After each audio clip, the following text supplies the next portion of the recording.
What's up, everybody? This is Dr. Nick with Leverage Media, and welcome to another episode of Path to a Million podcast. I'm excited for this one because I've got my good buddy, Dr. Malcolm Rudd, all the way over from Australia. Dr. Malcolm, say hello to the people. Hello, everyone. I have a weird accent. This is an Australian accent if you haven't heard one before. That's right. It is 9 p.m., I believe, in Australia. So, Yep, so I appreciate it. Yeah, West Coast Australia, it's 9. So yeah, 9 o'clock in the evening, your morning. I appreciate it. So Dr. Malcolm, for people that do not know you or maybe haven't heard you speak before, give them a little bit of background of what you do, how you help, and anything important. Yeah, absolutely. So first and foremost, I'm a chiropractor. So I'm a chiropractor. I've been a chiropractor. This is my 28th year of practice. So I've been at it a few years. Yeah.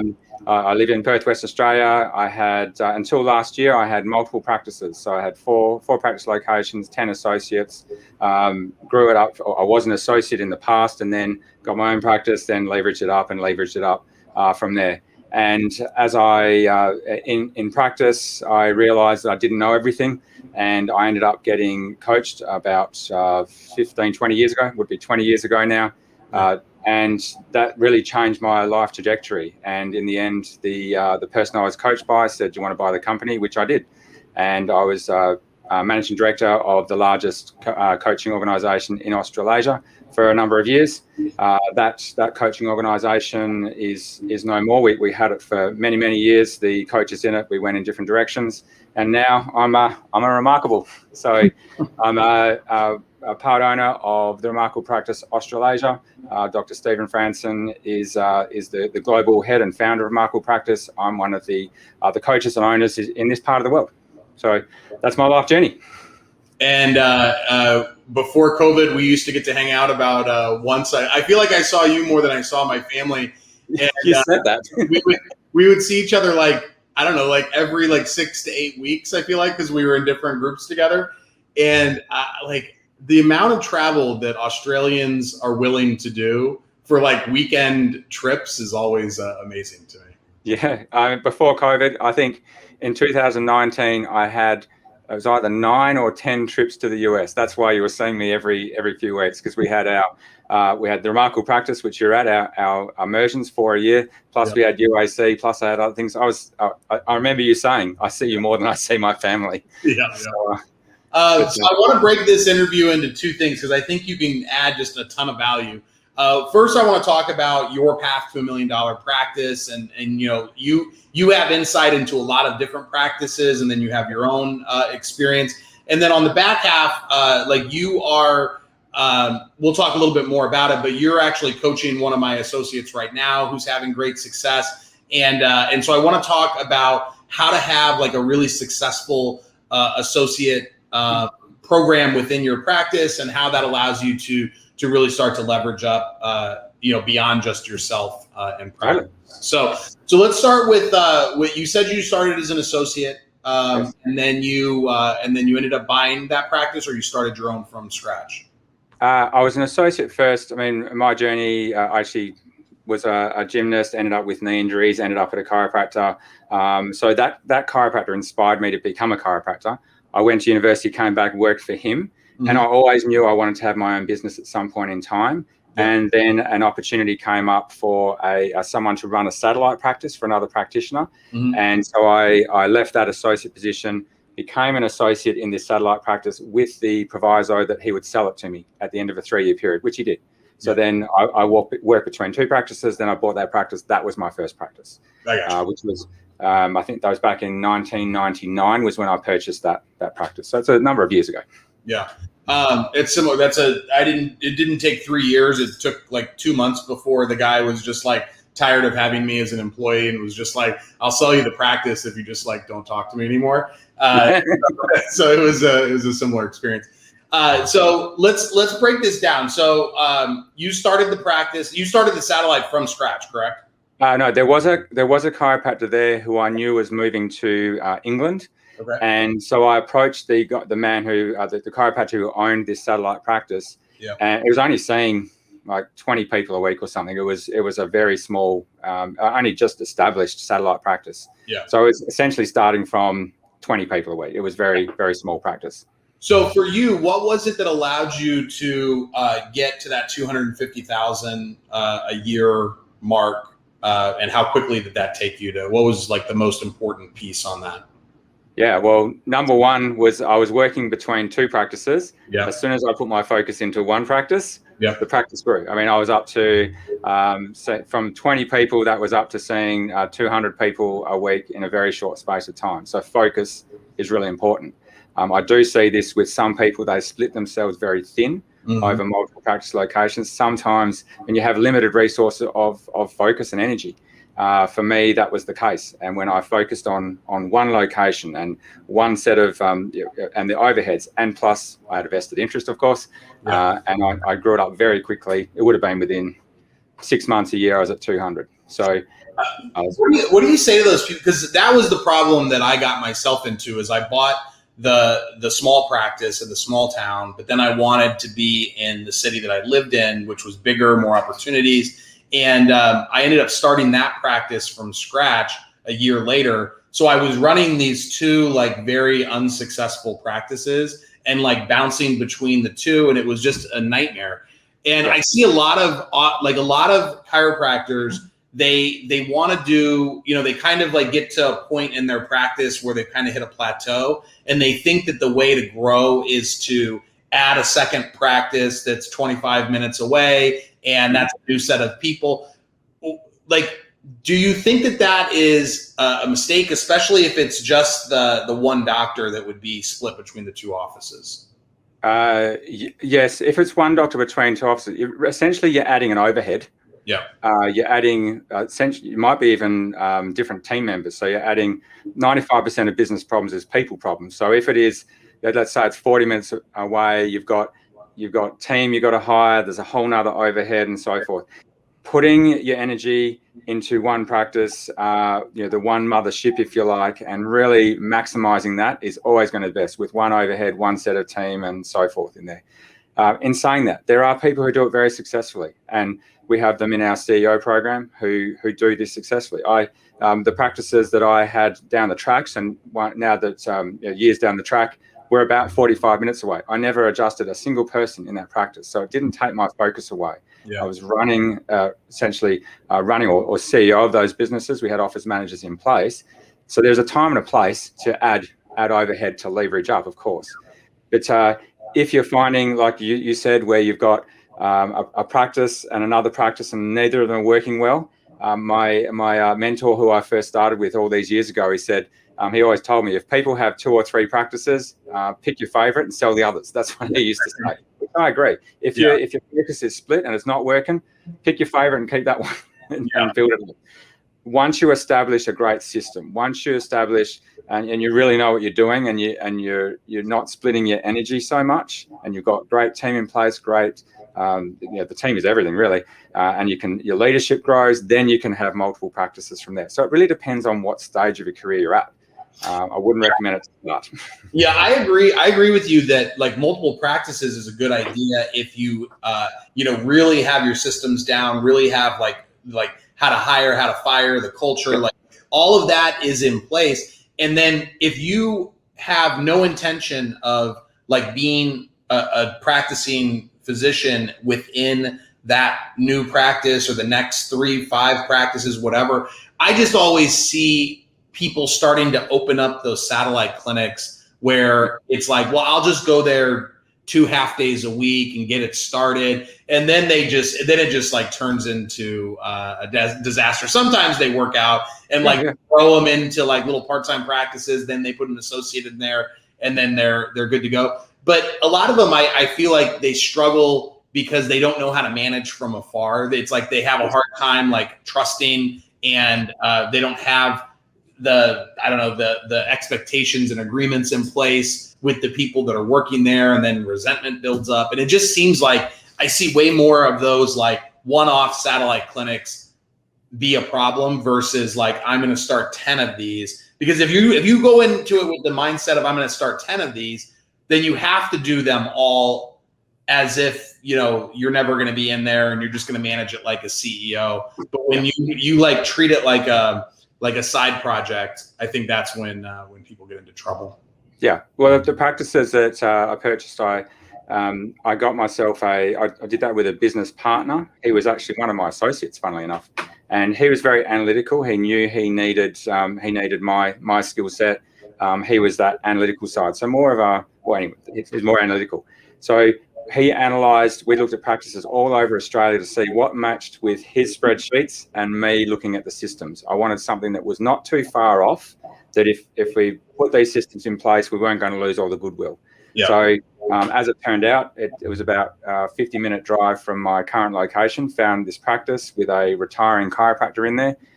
By just changing the systems in that practice, as I said, I never adjusted a single person in these practices ever. It was two practices about 20 minutes apart. And in 6 weeks, the practice grew by 30%. Just by subtle changes with the system. So paid for itself very, very quickly. Yeah. I mean, that practice now is, I think it's 500 or 600 times. That's how big that practice is now. But got the space next door, banged a hole through the wall, added in open plan. Like it grew massively. Mm-hmm. But, it was getting the right location, the right systems. Never adjusted anyone there. It's a completely different skill set to manage a practice from afar. Yeah. Like I went down there once a week just to show my face for training. That was it. Yeah. So, and then all the rest was done through Zoom or whatever. So it's a different skill set. It absolutely is. What is it that you think? Like, do you think that if somebody's out there that's, you know, graduated from school or they're thinking about starting their own place, would you recommend doing something like that to where you find like kind of like an undervalued or a practice that has room for growth? Or would you say start from scratch, do it the way you want to do it, and don't deal with, you know, existing stuff? Well, there's two different skill sets. Starting a practice from scratch is a different skill set to having an established one and growing it from within, if you like. So starting from scratch, really you need to be that sort of personality. We use the PDP profile through Chiro Matchmaker's ideal team. And someone who is hardwired, they have that level of dominance, level of extroversion. Someone who's hardwired to be a business builder, they could certainly start from scratch because they have the nous to go to talks, to go to screenings, they have that extroversion to be able to grow a practice quickly. Yeah. For someone who wanted a practice who doesn't have that skill set, they may be better buying an established practice which may not have the best systems. So there's a base to begin with, and then they can grow it from there, from within. So it takes a completely different skill set to start from scratch. It really depends on the personality of the person. Yeah, I think that's a good answer. All right, so you took it from 20 to 200 quickly. Like, how quickly did that happen? I said it would have been within a year. I can't remember. It's so long ago. Yeah, sure. It was probably would have been within a year, I'd say. Yeah, within a year. Yep. And so that probably kind of blew you through the 250 to 500 mark as well, I would imagine, right? Yeah. I can't remember the exact dollars, but roughly it would have been around that 250, 300, around there somewhere. Yeah. So when you get into the 20 to 200, you do that quickly. Do you continue that level of growth, or does it start to like level out at that point and then you have to learn something else? Like what happened there? That's a really interesting question, Dr. Nick, because I actually, when I got to 200, 220 a week, at that time, I was doing ridiculous hours. I was in the practice 6 days a week. I mean, what chiropractor works 6 days a week for starters? But I was working 6 days a week. Yeah. I think I had 2 mornings a week off, so I was doing mostly full days and a Saturday to do that. And I thought that it was impossible. And that was the words I would say to myself. It's impossible to see more than 220 people a week and do it ethically. That was my mindset at that time. Yeah. So I did what you said a lot of chiropractors do is they say, okay, I need an associate if I'm going to grow. So I knew nothing then about associates. Mm-hmm. I took the very first person who had a heartbeat and a license, and I brought them into my practice. That's all I was looking for, heartbeat and a license. And what I found was, fast forward a year, the practice was still seeing 220 a week. I was seeing about 180, and the associate was seeing about 40 or 50. So essentially, the associate came in, they weren't adding any value. All they were doing was seeing the people that I normally would have seen. Yeah. And I thought, this is ridiculous. Yeah. And then finally, I had a word with my accountant, and I said to my accountant, I said, I don't know what I'm doing wrong here. The practice is no better off. In fact, I'm worse off because I'm paying this person to be here. Yeah. And the practice is no better than what it was before I had him. Yeah. And he said, I always remember, he said, have you considered getting coached? And I said to him, no way, that's unethical. They make you do things and all this sort of stuff. I had such a negative mindset to it. And he said, look, call this guy. So I did. Called him. Next thing, I'm a coaching client. It was life-changing. So my practice grew 300 plus pretty quickly after that. Got rid of the associate. It was all about mindset, totally about mindset. And that's what made the shift. And then down the track, I was turning people away. I had a wait list of approximately 2 to 3 months for a new person. I've had that for decades. There's a wait list of people to see me. Mm-hmm. I'm not proud of that. I've got systems in place to shorten that. I've got it down to about a month to 6 weeks. People come from other countries to see me, not because I'm not saying I'm any better than any other chiropractor. Just that's the business I've created. Right. And when I was turning people away, I realized, okay, now I get an associate and I do it right. So I did it right again. And to this date, I think through all of my practice, I think I've had 27 associates, I think, through as I expanded other practices and so forth as well. So not because I'm a bad boss, it's because most of them were the associates were in, and then they planted into their own practice or moved them on and get the next one in. That was the model at the time. How many of those 27, and you could just like ballpark these, but of those 27 associates, how many of those were huge successes in your mind, mm-hmm. huge failures in your mind, and then just kind of like they went okay? Yeah. So in my mothership practice, there was only had one that didn't work out, and they only lasted with me for about 4 months.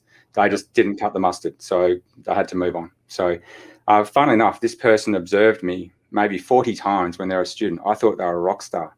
But when they came in, they just didn't follow procedures. They had no hustle. They were just, I don't know, just it just totally blew me away. I wasn't testing at that time. This is a number of years ago. That's only one that was not a success. Every other chiropractor I've had through that practice has been a huge success, gone into other states, have massive practices. So that has worked really well. I'm excited to talk more about that, about like, how is it that you have such success with the associates, even if they're cycling through the practice and going on and doing their own thing, they're still probably very valuable to the mothership itself to help that grow. Yeah, totally. So the number one is getting the right person. Of course, that's the key. So to look beyond the license and the heartbeat and make sure that it's person who fits. I mean, I'm more sophisticated now. The associates that I have now in my practice, I've hired them with science.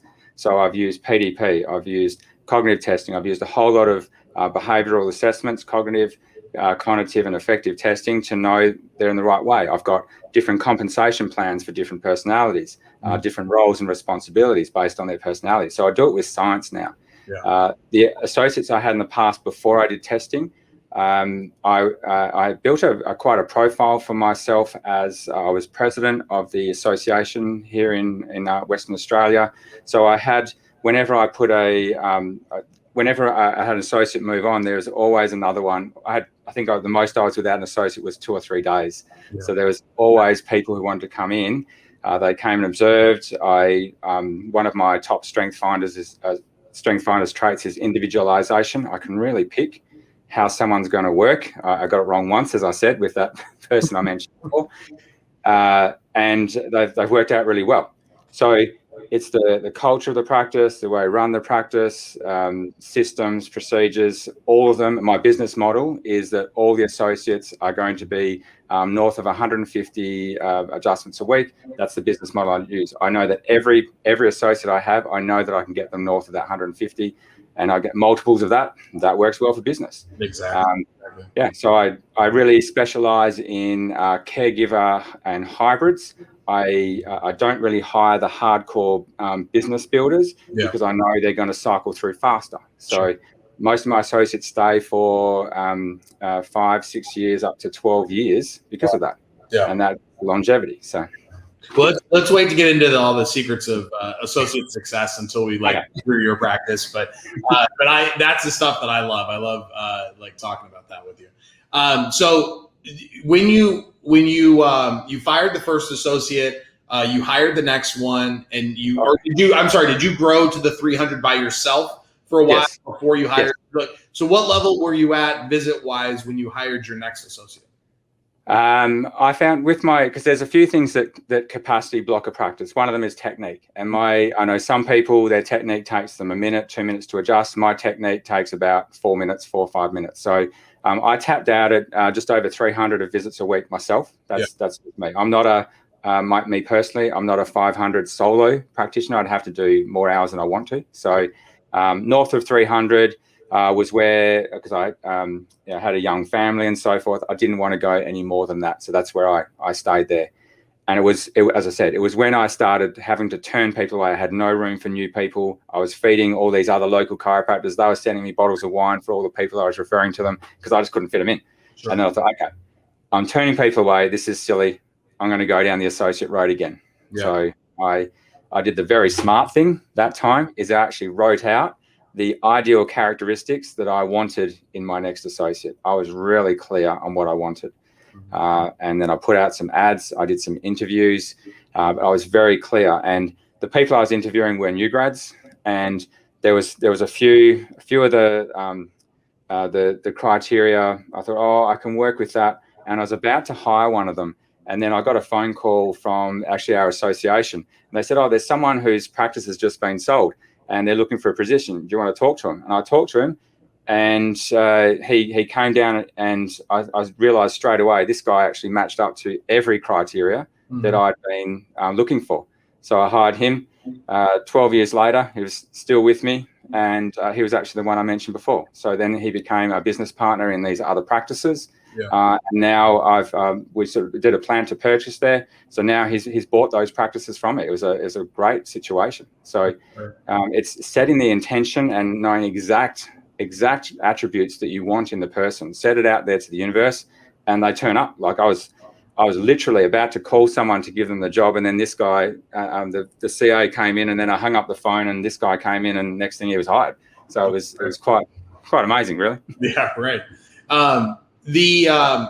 Once you hired that one, is that what was kind of the catalyst to get you over $1 million practice for the first time? It would have been actually, because he was. I had significant overflow. He was north of 200 within about 9 months himself. So that virtually wasn't quite double the practice at that time. So he never quite made it over 300 himself, but he was very close. He sort of sat around the 270 or so, which was good. Yeah. And then I added my next associate in, a female associate, got her up to the same level. That's where things started to really crank up. Yeah. So, What's the most visits a week that you guys have ever had in that practice? The most we've had is just under 700. We haven't made the 1,000 a week. But, that's the goal. Now that I'm adding, I've dropped my shifts back. Changed my systems. I'm fully intentional on getting to the 1,000 now that I'm not doing it all myself. So just under 700. We had never quite cracked the 700 a week, but and this is totally cash, no insurance, total cash, great revenue. So that's where we sit. So from the 20 to 200, the 200 to 300, and then when you brought him up, it seems like it kind of got you up to that 300 or that 500 a week range. That's a lot of visits. What is it that allowed you to bring people in as much as you were to where you were having like a 2-month wait period? Like, what was your main attraction pieces at that point? Mostly it was internally driven.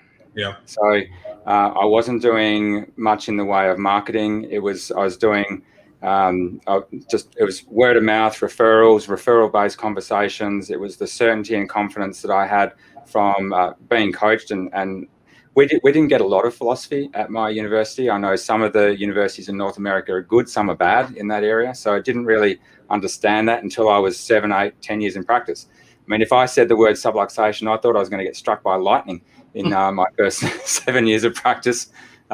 So I wasn't the most philosophical person. So that changed, and that's really what built my practice, is having the table talk, how I did my day ones, my day twos, and the reports, and started doing progress exams. I bought in the insight scanner from CLA, huge thing. Started talking nervous system. I got referrals, and then all of a sudden I had people coming from. I had a guy come from Indonesia.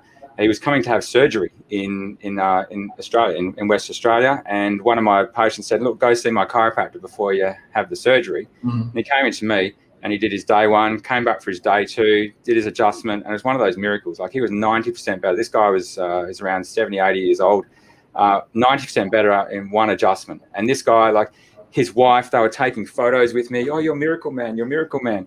And so then they went back to Indonesia. I sent them to a chiropractor. Then they traveled back. They were quite wealthy. I didn't know this, but they traveled back several times a year just to have adjustments from me. And then they'd go back again, and they'd see the chiropractor there. And then they'd come and see me for a few weeks and go back. And then the next year, they brought his sister and her husband, and they came. And then the next year, they brought 13 of their friends to be seen. So it was all the associates had to do it all. I said, "Look, I'll oversee all the cases, but." So it's all about certainty, really. Is I got great certainty that I could help anyone that came in some way, and that's how it grew. I didn't have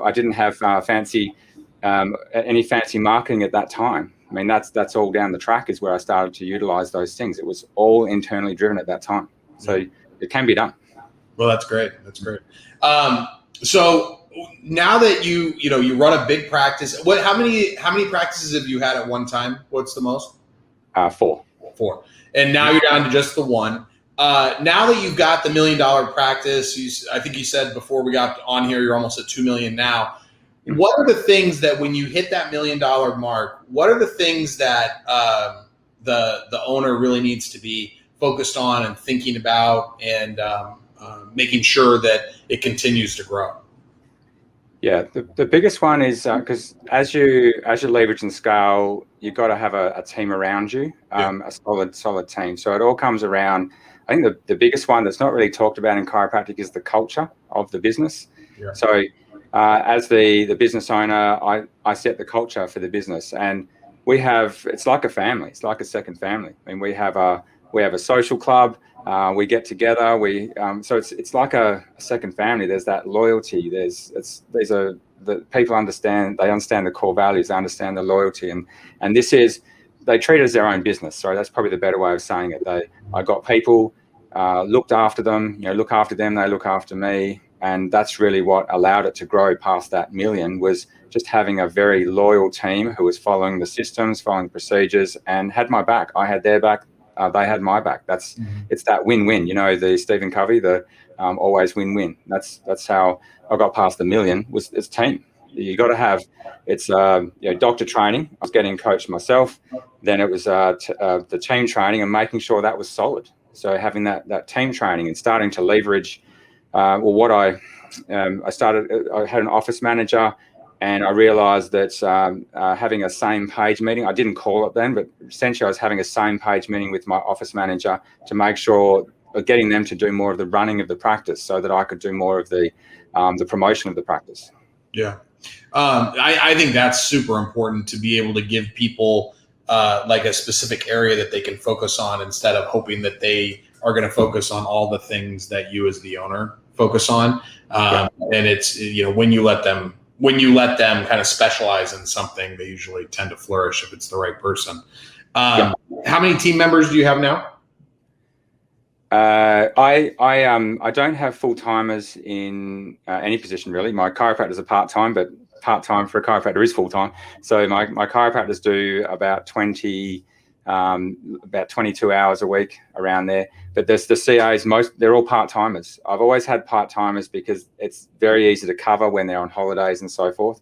That's what I've done. So I think I've got five CAs or something like that. So we run check-in and check-out CA on most of the shift. We usually start off the shift with the prime time adjusting. We only need one CA for that. Second one comes in to help, so more of a checkout CA and tech role. Mm-hmm. So they do the scans, they do a tech role in scribing for notes and so forth. So so we have and there's 2 chiropractors on at all times as well. That's from a time point of view. So I think we got 6 CAs. It's around about that. 6, I think 6 part-time. There's 4 chiropractors, including you.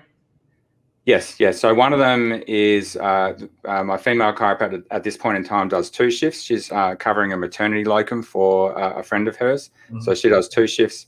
And then I have 2 other chiropractors and myself. So there's the 4. I'm just in the process of adding another chiropractor as well. So I'll step back more. I mean, I'm only doing sort of 3.5 shifts. I don't do much on the tools anymore. So better than the 6 days a week, right? Oh yeah. How much time a week are you spending on training? Whether it's training the team, getting trained yourself. Okay. So we have the different types of training. So every week we have team training. So that's process training on what the patient experiences, and that's live. So we don't sit around and talk about it. We actually do it. Mm-hmm. So one of the person is a patient, and then the different roles, and it's done live in position. So that's team training every single week. We have a team meeting every week. So hour. So an hour for team training. It's about 40 minutes actually for team meeting, because we use a scoreboard, and the scoreboard is a data-driven meeting. It can be done pretty efficiently, getting through the issues. Then we have CA training. The CA training is every week. That's done with my wife, Coach Kate from Remarkable Practice. She does the CA training. Then I do DC training, which is tomorrow. I actually bring in an external retired chiropractor to help me with the adjusting skills and the team training with my associates. Works really well. It's win-win. He loves sharing his wisdom with these young bucks. He calls them the lads. And so he helps me with that. I adjust him twice a week, and he just loves it. He's a legend in our profession. And then I do a case training every second week, which is done through Zoom. So virtual like this, I can pull up x-rays, I can pull up scans, and we go through case training. And it's we pull up the x-rays, the notes, what would you do here, any difficult cases, and that's an hour every other week. I do that case training as well. So I know Dr. Bruce Wong said we see patients in between trainings, and that's exactly what we do. We do a lot of training, and that allows it to be done really well.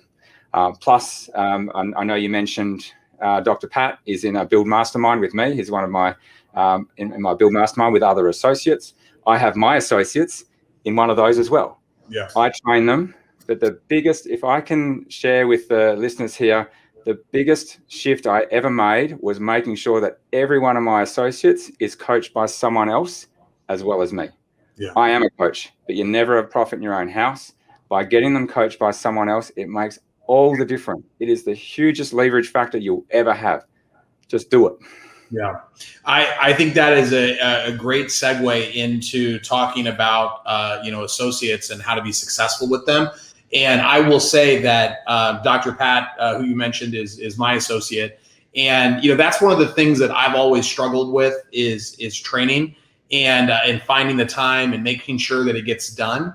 And to be, I'm in the TRP CEO program. And if you guys listen to the podcast, you probably heard me talk about that. I've interviewed Dr. Franson on there before, and he does my group. We have TRP does group trainings with the CEO and the associate program. And the office manager or the COO program. And so Dr. Franson does my CEO group, but Dr. Malcolm does my associate group. And I mean, he gets up at, I think it's like 5 a.m. Our time. So, and I told him when we started, I'm like, listen, I'm paying for this. Like, I know Malcolm, he'll tell me if you're not on these calls. So you better make those calls at 5 a.m. And I mean, it's probably like the thing that he looks forward to the most every other week. just because he's hungry for that training, and I don't always have the time to be able to pour into him. And I'm also not seeing patients anymore, so it's hard sometimes for me to give him all of the like scripting and like structure of it. And I tell you, like, it has just been a game changer for him. His numbers have gone up, his confidence has gone up. He just feels so much more, I think, in control of his destiny now that he is getting that training. And I think a lot of chiropractors, especially ones with associates, but even if they just have CAs, don't realize like how much value team members find in training. And you probably know that better. Yeah. And it's all leverage. I mean, I keep coming back to leverage. I know you're leverage media, but it's all about leverage. Yeah. Because Dr. Pat is getting 1 hour twice every other week. So twice a month. Yeah. He's getting an hour with people just like him, associates just like him. And they all learn from each other. I facilitate. I mean, I coach CEOs as well. So I have CEO groups. I do associate groups. I do the whole lot. But that leverage point of having them coached by someone else is gold. You don't. They just get so much out of it. My associates love it. So they're in with another TRP coach. I do coach them on TRP in the practice. Yeah. And interestingly, they get up at 5 o'clock in the morning too for theirs. So. Like that's the key is make your associates do 5 a.m. trainings. That's right. That's the key. That's the key to success. So they really appreciate it. Yeah. All right. So let's talk about associates. There's so many offices that the main chiropractor, gets successful. And, that's the first step is like, all right, let's get an associate.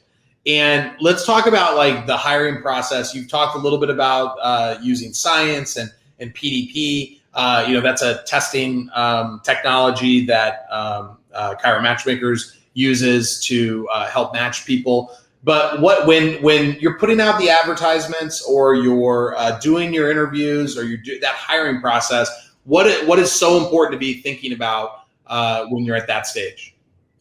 The first one is what's the outcome you want for your associate? That's point number one. So what is the problem you're trying to solve by getting an associate? So some chiropractors, they say, oh, I need an associate so I can go on holidays. In my opinion, that's not probably the best reason to do it, just to get holiday cover, but it is a reason. I shared before what I think is the best reason, which is when you're maxed out for whatever reason, whether it's family commitments, you want to spend time with your children, whatever the reason is, if you're maxed out, now is the time to bring in an associate where you're turning people away literally. That is the best time to get an associate. But you got to look at what is the problem you're trying to solve. Are you looking to scale? Are you looking for an exit plan? Are you looking to get someone in who's going to buy your practice? So it's actually begin with the end in mind. So what is it you're trying to get? Are you trying to get a plan to purchase, plan to partner? Is it a simple launch where you're just going to get them in and then down the track they're going to launch on their own? What's your model you're going to do? Yeah. Then you got to decide, do I want someone who is most likely going to stay long term if I look after them? So am I after a caregiver? The caregivers, they're not hardwired to be business owners.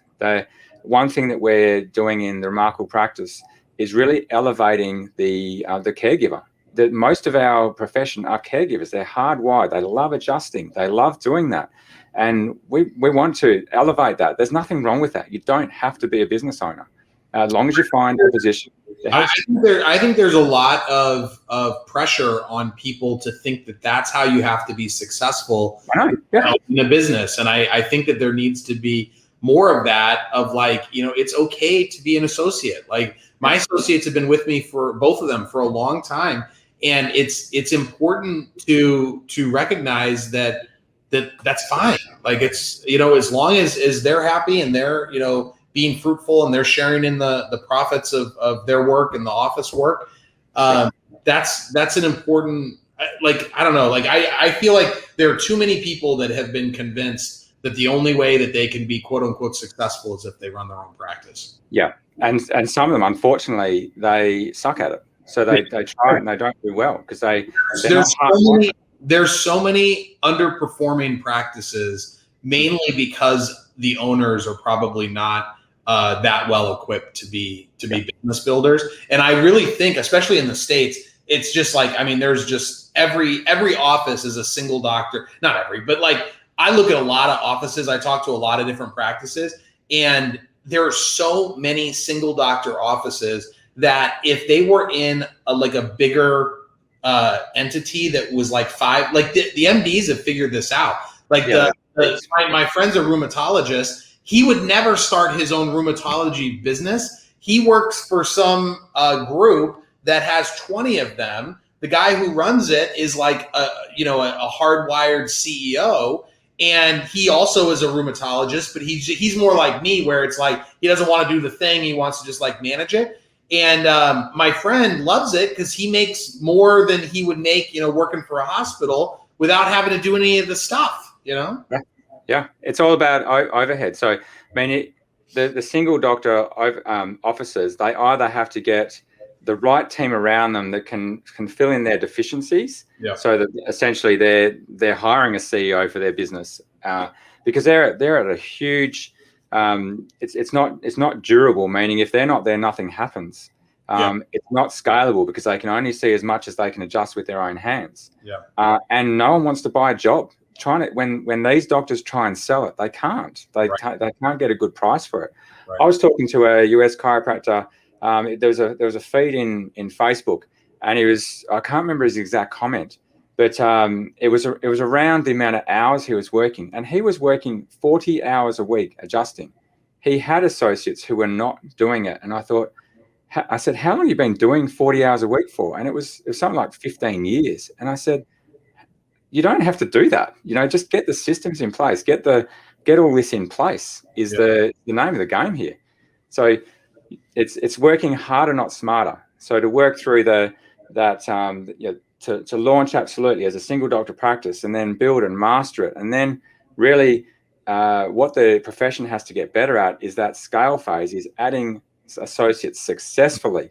Mm-hmm. So that you create that durable, scalable practice, and then you can exit. Like I sold off my other 3 practices to what I would consider a very win-win. It was a great win for me. It was a great win for them. Yeah, and that's the exit. You got to have an exit strategy. So I also think that what you said earlier when you hired the first one and you were still seeing 220, but now you're just seeing 180 and he's seeing 40. So many offices, when the doctor does get to that like 150, 200 mark, they're just like, all right, just kind of like how chiropractors think they have to own a practice to be successful. The next step is you have to have an associate to be like the next level of success. And what I end up seeing is that if you don't have the marketing in place or the attraction methods in place to bring in enough new patients to feed another person, that you end up just cannibalizing your own practice. Or you say, well, I don't want to go out and do spinal screenings, and I don't want to go out and do lunch and learn. So I'm going to hire, even though I've never done those things, I'm going to hire someone and I'm going to make them do it because like my friend in this Facebook group has been successful with it. So I'm going to, even though like, I'm just going to like send them to the wolves, and that's how they'll feed themselves. And if that person's not, again, like a natural born business builder, they're just going to get frustrated and leave. And it's almost like you're in competition with your own associate in your practice. If you're like, holding on to your new patients, it's like it's the ring, like it's your precious. Yeah. I mean, it's really the ideal situation is if the principal is still practicing. I know you're not practicing in your practice, but I still am I'm on the tools still. That's an Australian term, but I still am in practice, and I only see directly referred people, and that's how it's always been. All the walk-ins, all the marketing that we now do, so through all the services such as yourselves, is that's to feed the associates. Right. I see referral only. I know there are chiropractors with associates, and they go to a screening, and they actually take, and they don't do the screening, but they take half of the new people from the associate who's done it to feed the principal. And I'm like, that's not right. Right. Yeah, I've always said that part of the reason why I think I've been successful with most of my associates is that I don't need any patients I don't need any new patients because I don't see patients. So I'm able to like focus all of my energy on just getting as many people through the door that are qualified as possible and feed them, which they like. because that limits the amount that they have to go out and do stuff, on the weekends and, on their time off that they don't really want to do, because they're more of caregiver associates, and they want to just be in the office seeing patients, doing their part. They'll go and do the screening if we have one, but they would much rather just have like people show up.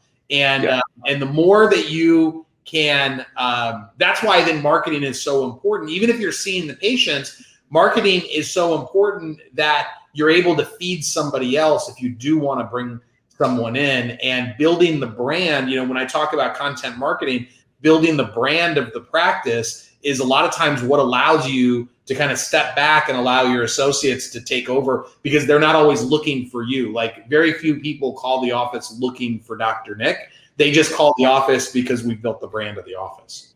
Totally. Yeah. So it all comes around, again, leverage and scale. So it's the marketing efforts we do. I mean, we did an event screening. We had over 100 new people booked and paid at that screening event. I was there for 4 hours. My associates were there for the rest of it. Even all the ones that I screened, they don't see me. If I do a lunch and learn or a talk, they don't see me. I'm promoting the practice. Our marketing is not just about me; it's about the practice. Right. So even though I'm in practice, it's about it's not the Dr. Malcolm Rudd show. This is about the practice. Right. Getting him in there. And but when you when you're able to free yourself up as probably the best person to go out and represent and to do the talks, that when you're not doing 40 hours a week adjusting patients, there's more time for you to go out and do those lunch and learns and do the dinner with the docs and do the spinal screenings, if that's what you want to do, because you're the person that's going to be able to, in a room of 30 people, maybe you're able to get 25 of them to sign up for a new patient exam. Whereas maybe if like you forced one of your associates that doesn't want to do it, they'd close 5, so that's a good use of your time. That's a highly leveraged activity. So that's a good way to think about it. Yeah, I can go and do a 10, 15 minute talk at a business and get 30 new people. That's I mean, I've got a marketing team who they get the gigs. I just rock up and talk and they sign them up. It's easy. So So there's plenty of ways to do it. Once we've hired the associates, so you said that your goal is to get them to 150. For your associates, do most of them stay in that like 150 to 200 range, or do some of them, blow through that? Some of them stay at 150. What's kind of the average that you've seen? Yeah, so in my practice, the north of 200. So one of my associates was close to 300 a week. I mean, we have quite a different structure in Australia. We do have to pay them quite high amounts. It's just the culture in Australia. I know it's more than it is in the States. So they're very well paid when they get up to that sort of level. I have had all my female chiropractors have sort of been around the low 200s. I had one of my females sort of capped out at about 180. So not many of them stick at 150. I just know, like the newest associate I hired, he was at 100 in 2 months from nothing. Right. So built him up to 100. He's now sitting, I think he's at about 100 and 140. I know he'll be past the 150 pretty soon, and I know we'll get him past there. So I know that's my business structure. If I can have multiple chiropractors seeing 150 plus, so some of them will be 250, some will be 200. That's good for the business. Yeah. How quickly, like on average, how quickly does it take to get an associate to 150 a week in your? It really depends. So again, this comes down to looking at internal, external, and digital. So you need digital professionals like yourself. So you got to have you got to have a marketing machine to get the new people in. Yep. Then there's the training aspect of if they're doing any of the conversion, they need to be following the system. Especially if you've got caregivers, because caregivers generally they fall more into the wanting to be liked category. So when they follow the system, they can still get good solid conversion, or you may have one of the business builders do the conversion. So to get up to the 150, usually within 100 within 2 to 3 months is what my experience has been. Yeah. And then to the 150, it might take. I mean, this guy's has been 6 months. No, actually, it's probably about 8 months. He'll be at around the 150 or so. So, I mean, could it be done faster? Yeah, some people would do it faster.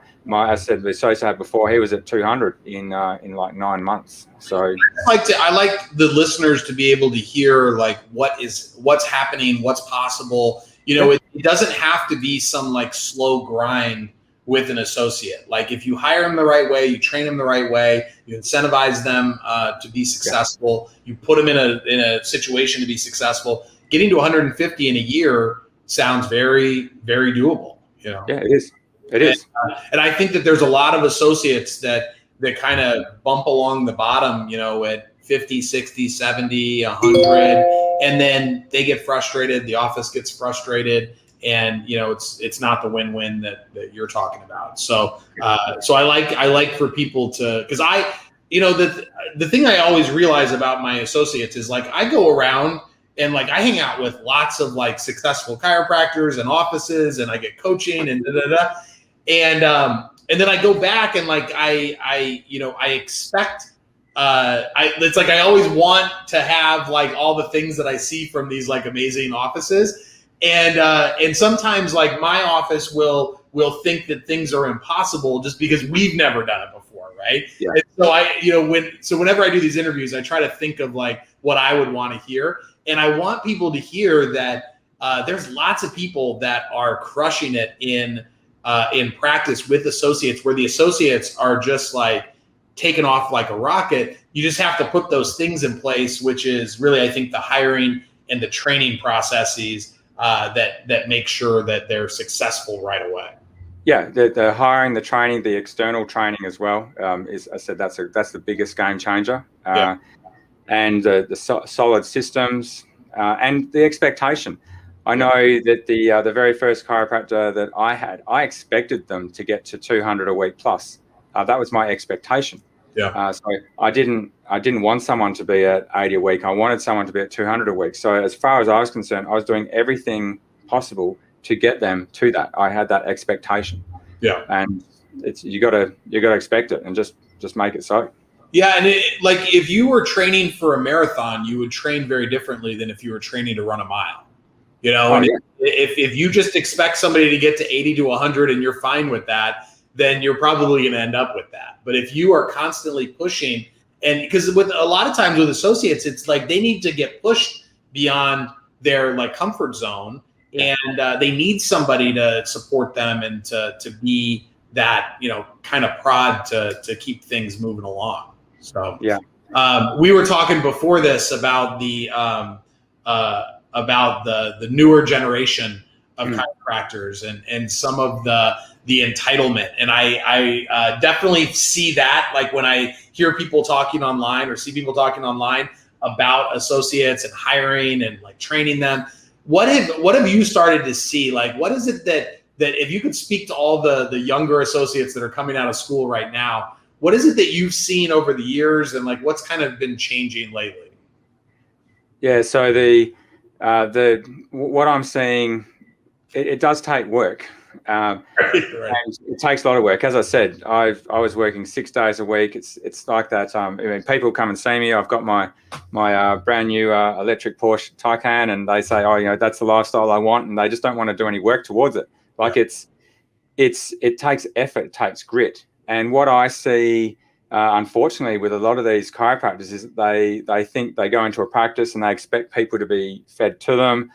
They sort of don't have hustle. They don't seem to want to put in the work that's needed to actually create the result. This is not all of them. And for the young people on here, I'm sure there's people on there who do have grit, who do have drive, who do want this.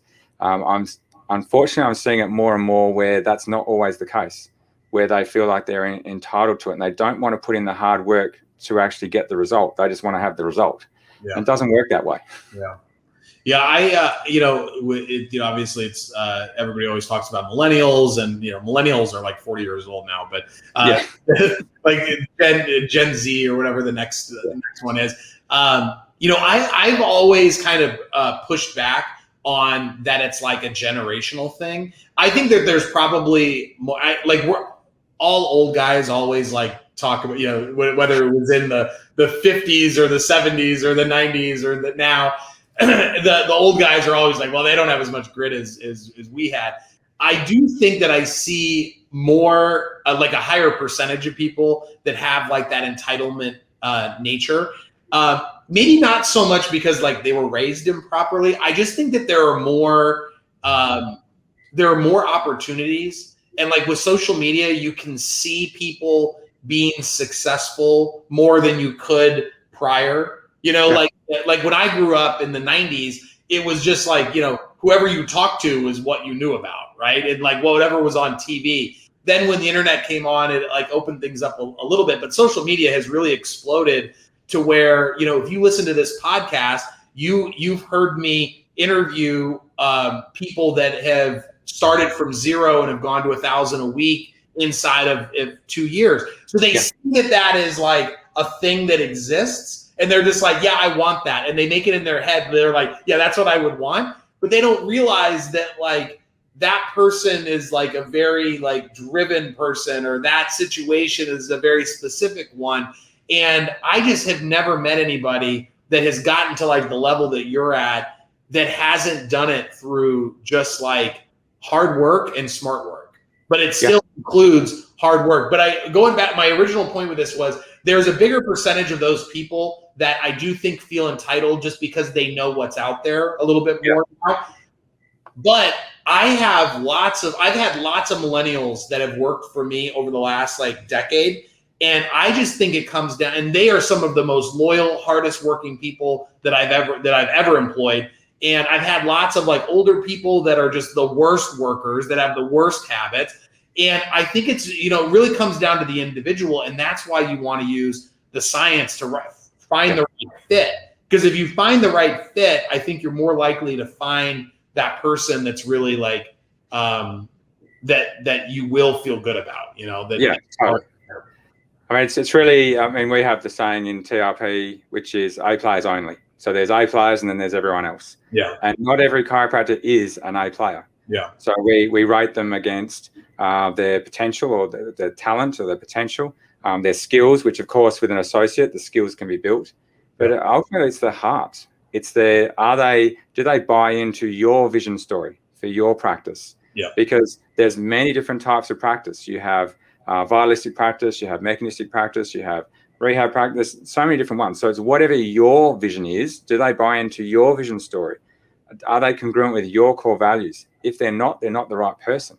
Yeah. And when you find that right person, and you and that's where that loyalty comes from, and you look after them, so you create win-win, it's gonna grow. It's gonna be great. Yeah. What are the, like, once you get somebody in there, what do you think the 3 most important things are to them being successful, them being happy, and being there for an extended period of time? So once they're in place, like you've hired them, you hired the right person.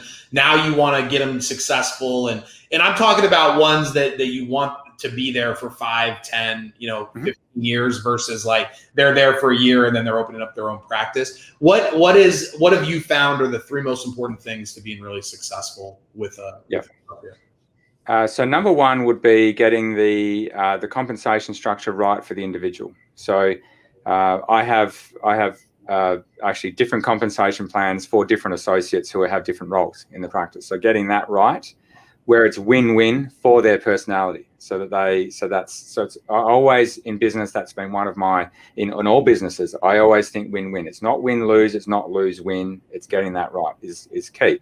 Because if it's win-lose where you're winning and they're losing, there's going to be resentment. They're not going to grow. Yeah. It's always got to be win-win. That's number 1. So get that. Real quick on that, because you've said that a couple of times, and I just want to make sure that people understand what you're talking about. I think I understand to where one person who may need more stability and more guarantee, they may have a higher base, less bonus or upside. Yep. And then other people that are like you and I that, like would work really well in like a commission sales job, they maybe have a lower base, lower guarantee, but they have a lot higher upside with a percentage. Exactly. So you're exactly right. So it's low base, high upside, or high base, lower upside. So there's still incentives for the caregivers, but the business builders are the ones that are more commission based. Got it. So get that right first. Then next it's the onboarding. it's expectations and agreements right up front. So I go through an onboarding PowerPoint deck. So to go through the core values of the business, the vision story, the expectations and agreements around everything. So the successful onboarding of it. And then the third one is training. So you get compensation right, you get the onboarding and expectations agreements up front. Then you've got the training. I mean, I don't think I can do it in 3, but there's more steps than that. But well, how many more would you like to add in there? Well, it's really, I love the formula that we have in TRP =MC², which is energy and enthusiasm of any team member is, so that's the E equals MC. So it's money times crucial communications. You've got to get the money right, whether it's a CA or a DC. So you've got to get that money right. And then it's the crucial communications, which is around vision. It's around expectations agreements. It's training and equipping. It's celebration, recognition. So creating that family, that as I said, we got a social club. We have a great time together. Whether we go karaoke, bowling, we do it once a quarter. We might have a night at someone's house singing karaoke and having a few beers. We have fun as a organisation. So that culture and the celebration, and then of course guardrails and discipline. So they know that there is guardrails and discipline around training, around turning up to things, about participation. So that =MC² formula is really that's where the culture is built in a practice. And all of that to me sounds like structure. It sounds like you've created a plan for them that they just have to follow. And I think like just as human beings, we tend to gravitate towards people that have figured it out. We like structures, we like systems and programs. And I think that the less chaos there is, the more comfortable somebody feels, in any job, whether it's an associate or, a front desk person. But they just want to know that like somebody has thought it through, somebody's figured it out, and now you're going to train me on it. And all I have to do is like, you've told me what I need to do. You've equipped me with the things I need. Now it's like, it just comes down to the heart if they want to do it or not. Totally. So, well, Malcolm, I've kept you like way too late for an interview, but I appreciate all the great advice you've given us. I hope people have like really absorbed this and taken it to heart, and hopefully there'll be lots of successful associateships that spur out of this interview. Is there anything that we didn't cover that you wanted to pass along, or any final words? I'm sure there's plenty. I've got 28 years of wisdom experience in my head, so it's been great to be on here. Thank you for the invite, Dr. Nick. I love sharing. It's actually my highest value. I did it with 𝐸 was that I actually love sharing my wisdom, mentoring others, and this is what inspires me the most, is passing on what I've learned in my 28 years. You don't have to bugger it up for 7, 8, 10 years like I did. Just start off right, and you can succeed. If I can do it, anyone can do it. Yeah. Well, actually, like before I have you go, if somebody was interested in, having their associates get trained or finding out more about TRP's programs, what's the best way for them to find that out? Yeah, so they can email me directly. So Dr. Malcolm at 𝐷eRemarkablePractice.com, or they can or just request on Facebook, or just contact the support at 𝐷eRemarkablePractice.com. Plenty of ways to get in contact with us. So we do have we do one-on-one coaching, but really the thing that we do really well is the build mastermind training, the small groups like what Dr. Pat is in. The CEO program for the business owners there's nothing like it. I mean, you'd be a testament to that, Dr. Nick. There's nothing like it in chiropractic in the world. This is training people actually how to be an effective CEO. So reach out. Happy to do a brainstorming strategy call with you just to set you in the right direction. So just reach out. Well, I can attest to not only TRP, but Malcolm's the best dude ever. So you definitely. That's right, Dr. Nick. Take him up on that, and I cannot wait until Australia lets you guys out. It's like you guys started, I think, as like a jail, and now you're like. That's right. We're a penal colony forever. So hopefully that will be sooner rather than later. And hopefully all you guys got a lot of value out of this call or out of this interview, and we will see you on the next episode.